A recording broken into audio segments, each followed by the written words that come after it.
Everyone, अगर आप 2024 में ग्रेजुएशन में एडमिशन लेने जा रहे हैं तो टोटल आपको कितना सब्जेक्ट पढ़ना होगा, कितने साल का कोर्स होता है, सब कुछ आपको डिटेल में बताएंगे। तो अभी तक हमारे चैनल को सब्सक्राइब नहीं किए तो सब्सक्राइब कर ले और बेल आइकन दबा दे। हाँ, आप इन दोस्तों के साथ शेयर करना नहीं भूलेगा। चलिए हम लोग जानते हैं कि ग्रेजुएशन अगर आप करने जा रहे हैं 2024 में, क्या करने जा रहे हैं, अगर आप ग्रेजुएशन करने जा रहे हैं 2024 में तो टोटल कितने साल का ये कोर्स होता है, कितने साल का कोर्स होता है और कितनी सब्जेक्ट पढ़ना होता है। तो देखो यहाँ पे सभी का हम कॉमन बताएंगे, चाहे आप जो भी ऑनर्स लेने जा रहे हैं सबके लिए यहाँ पे सेम पैटर्न लागू होता है। तो सबसे पहले हम अगर ईयर की बात कर रहे हैं, कितने ईयर का ये कोर्स होता है, टोटल 4 ईयर का कोर्स होता है। कितने ईयर का? 4 ईयर का कोर्स होता है और पर ईयर आपको 2 फाइनल एग्जाम देना पड़ता है। मीन्स दैट ये कि आपका एक 1 ईयर में आपको क्या, आपको 1 ईयर में आपको 2 सेमेस्टर होता है। क्या होता है?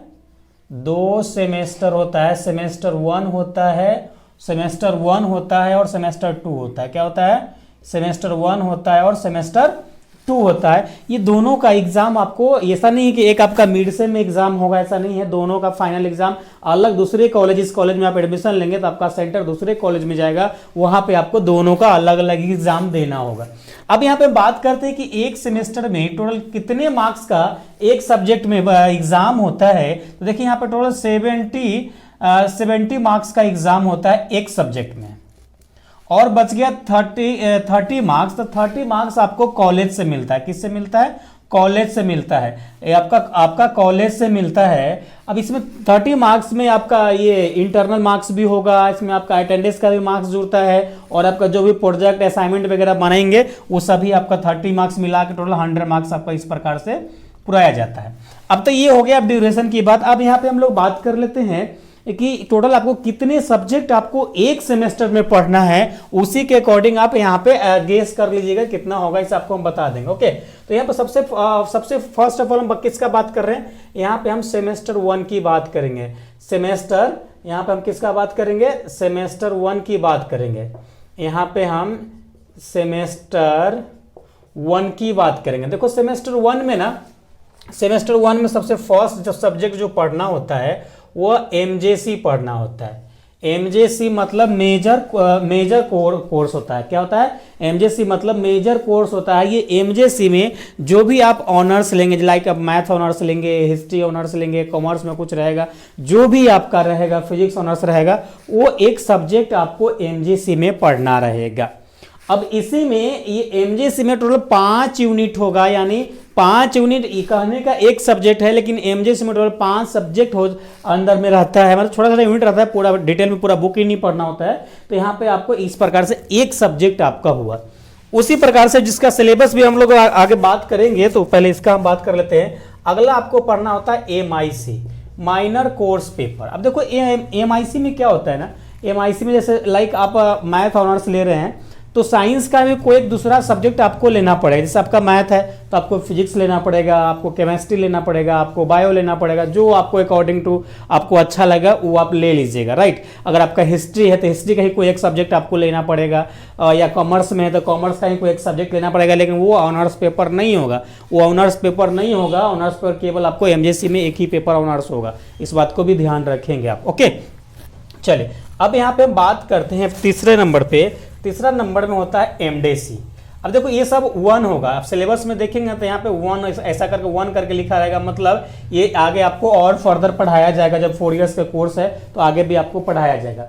एमडीसी में क्या पढ़ना होता है? देखो एमडीसी में ये होता है कि अगर आपका, मान लीजिए आप मैथ ऑनर्स लिए हैं तो आपको कोई हिस्ट्री का या कॉमर्स का कोई एक पेपर आपको लेके पढ़ना पड़ेगा, वो नेसेसरी होता है, आपको लेना पड़ेगा। मान लीजिए कोई मैथ लिया या फिजिक्स लिया या केमिस्ट्री लिया तो उसको आर्ट्स वाला या कॉमर्स वाला कोई एक सब्जेक्ट इसमें लेके पढ़ना पड़ेगा। या आपका हिस्ट्री है, आर्ट्स में कुछ भी आपका ऑनर्स है तो वहाँ पे आपको साइंस वाला एक सब्जेक्ट, आपको केमिस्ट्री, फिजिक्स, मैथ जो आपको अच्छा लगे, इंटरेस्टेड हो आपके अकॉर्डिंग, वो आपको लेना पड़ेगा। यहाँ पे रहता है, लेना नहीं पड़ेगा, ऑटोमेटिक ऐड होता है। ऑप्शनल पेपर में आगे हम बताएंगे किसमें ऑप्शनल होता है। तो ये भी आपका एमडीसी की बात हो गया।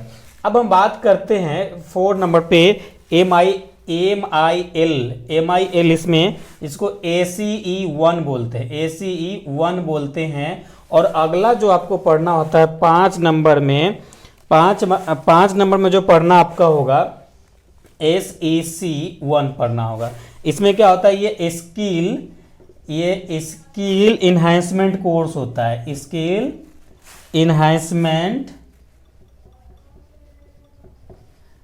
इन्हांसमेंट कोर्स होता है, राइट। इसमें क्या होता है, ये आपका ऑप्शनल सब्जेक्ट है। क्या है, ये आपका ऑप्शनल सब्जेक्ट है। इसमें 3-4 ऑप्शन रहेगा। इससे आपको IT टूल्स रहेगा, बेसिक IT टूल्स रहेगा, इन्वायरमेंटल साइंस रहेगा, स्वच्छता अभियान को साइकोलॉजी सब्जेक्ट है। तो आपको इसमें आपको चूज करना होता है, लेकिन आप वही सब्जेक्ट चूज करेंगे जो आपकी कॉलेज में टीचर फैकल्टी अवेलेबल होगा, तो आपको कॉलेज सजेस्ट करती है। नहीं तो सभी टीचर फैकल्टी अवेलेबल रहेगा तो आप कुछ भी ले सकते हैं इसमें। अगर आप हमसे पूछेंगे तो हम बोलेंगे आपको बेसिक IT टूल्स लीजिएगा, उसमें मार्क्स अच्छा उठता है और आपको हम वही सब्जेक्ट पढ़ाएंगे भी। ओके, चल अब यहाँ पे हम बात करते हैं। यहाँ पे आप ये 5 हो गया। अब यहाँ पे 6 नंबर में यहाँ पे वैल्यू एडेड कोर्स होता है। इसको VAC बोलते हैं, VAC बोलते हैं। इसका फुल फॉर्म होता है value added course, value added course,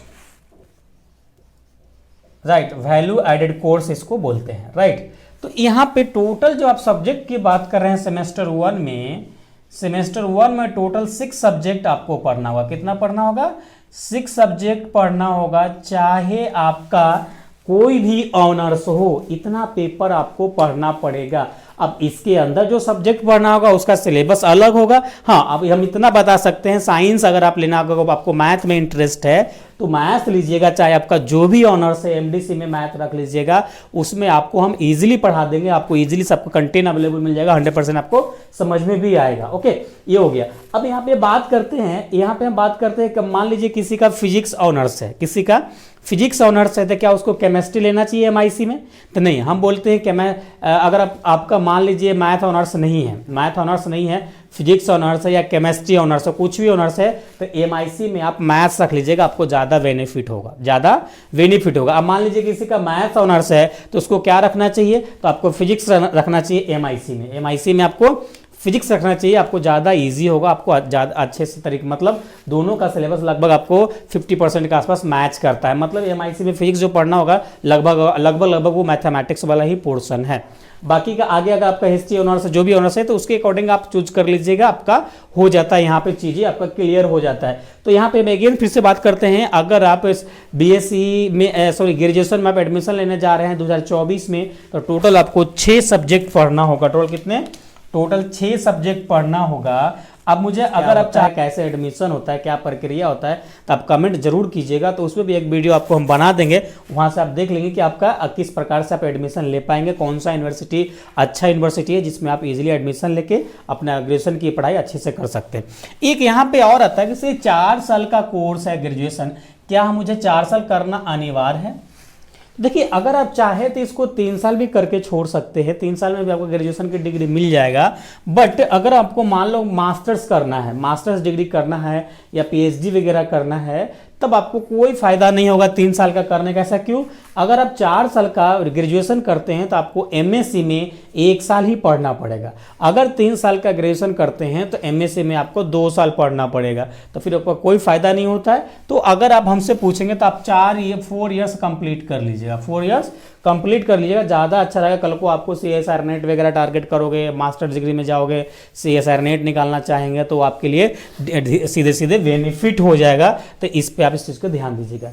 अब हम लोग नेक्स्ट वीडियो लेक्चर्स में हम बात करेंगे, उसमें हम बात करेंगे कि आपको कौन सा यूनिवर्सिटी में एडमिशन लेना चाहिए, कौन सा यूनिवर्सिटी अच्छी यूनिवर्सिटी, कौन सा यूनिवर्सिटी का सेशन सही चलता है, टाइम पे चलता है, तो सब कुछ आपको डिटेल में बताएंगे। और अभी तक हमारे चैनल को सब्सक्राइब नहीं किए हैं तो सब्सक्राइब कर लीजिए, क्योंकि इसी प्रकार से ग्रेजुएशन से रिलेटेड आपको हम अपडेट देते रहेंगे, किस प्रकार से आपको एडमिशन लेना है, किस प्रकार से पढ़ना चाहिए, कौन सा बुक आपको परचेज करना चाहिए, कौन सा, मतलब जितनी भी सजेशन वाली वीडियोस होगा काफ़ी हेल्पफुल होगा। साथ में आपको जब आप एडमिशन ले लेंगे सब कुछ हो जाएगा। जाएगा तो कोर्स भी स्टार्ट कर देंगे, तो आप मेरे पास पढ़ना भी स्टार्ट कर देंगे, आपको अपडेट भी मिलता रहेगा। इसके लिए आप इस चैनल को सब्सक्राइब करके बेल आइकन जरूर दबाइएगा, और आपको भी आपके दोस्त के पास है ग्रेजुएशन करना स्टार्ट किया है तो उसके पास भी आप शेयर करके आप उसको लिंक देके उसको हेल्प कर सकते हैं, साथ में मेरा भी हेल्प हो जाएगा। ओके, तो यही कुछ बातें था जो आज की इस वीडियो में बताना था मुझे। तो आई होप ये वीडियो लेक्चर्स आपके लिए अगर हेल्पफुल है तो लाइक नहीं किया तो लाइक कर दे, और सब्सक्राइब नहीं किया तो सब्सक्राइब कर ले। चलिए हम लोग फिर मिलेंगे नेक्स्ट वीडियो लेक्चर्स में, जब तक अपना ख्याल रखिए।